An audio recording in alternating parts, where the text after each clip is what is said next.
Hey guys, just a few thoughts about moving from the speed that we move in our lives into silence. Just walking through the local rainforest just at the back of the beach here, and you feel the silence here. Feel the quiet of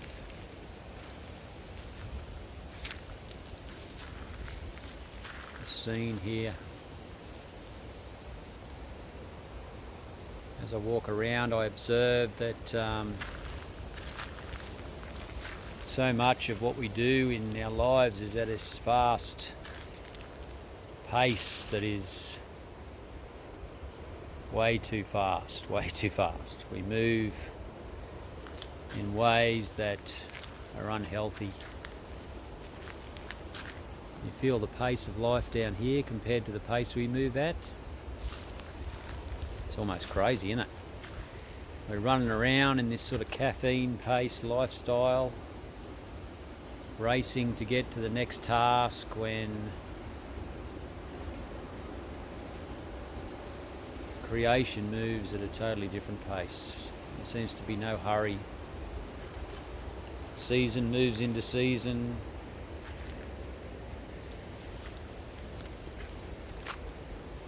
Pace of life is slow.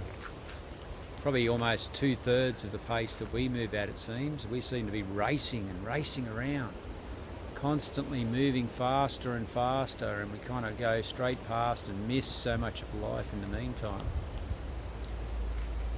There's a beauty in the stillness, something I've always been kind of afraid of, I think, really, to be honest. The voice in my head has always said, keep going or else something.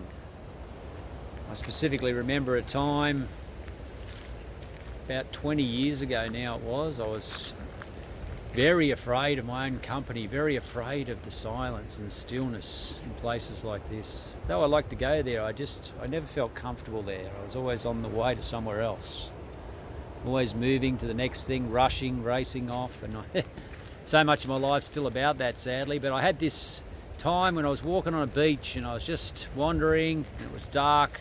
I remember I was going to a study that night. I think I was leading a Bible study or something. Anyway, I was walking along and I just heard this inner voice, very still, very quiet, say to me, don't be afraid of the silence. I am in the silence. And I was kind of just blown away, because I think, to be honest, before that I never took the time to stop. Even though I used to go to the beach and pray, I'd be always talking to God or talking at God, or I was always doing the talking, you know. It was the first time ever that I began to stop and to realise that silence had a great place in my life. To slow down and to see and to look, to listen, to know on a deeper level.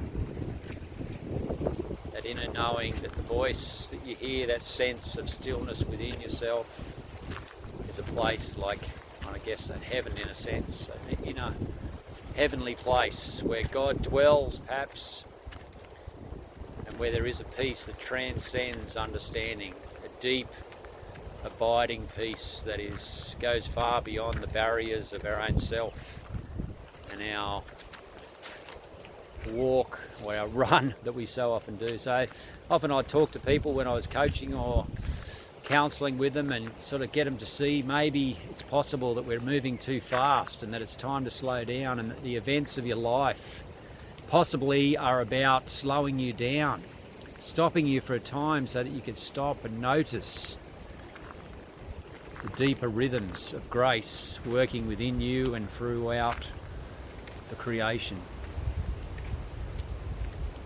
To stop and notice and to know who you are in relationship to the creation, to the created order.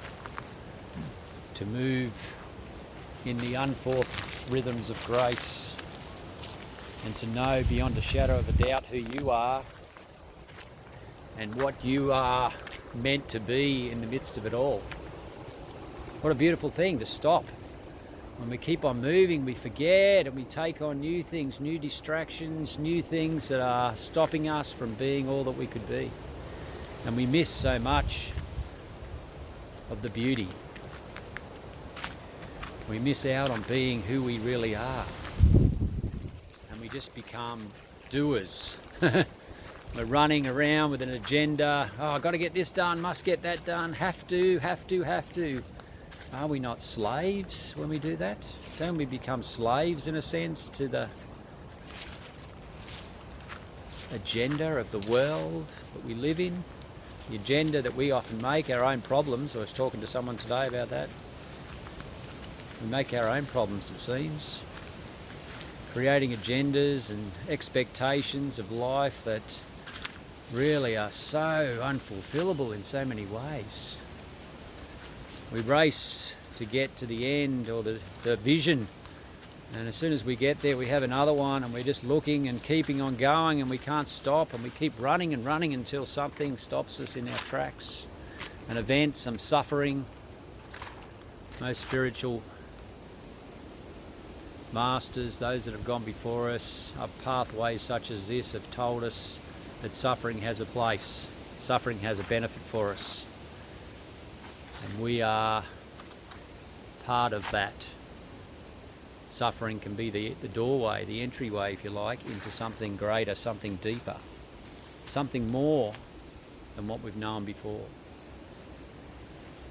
We stop, we reflect, and we listen, maybe for the first time. We begin to feel and see a different rhythm, a different pathway. And as we follow that pathway, we begin to find peace within ourselves, a deeper, abiding peace that transcends all understanding, transcends our circumstance and our critical thinking, and leads us down deeper. Maybe it's time to reflect a little and to stop. Who knows what you might find in a place such as this? Maybe you might find yourself, something that's been missing, that longing within you that you've been yearning for. Maybe you might find stillness, might lead you to something deep and meaningful.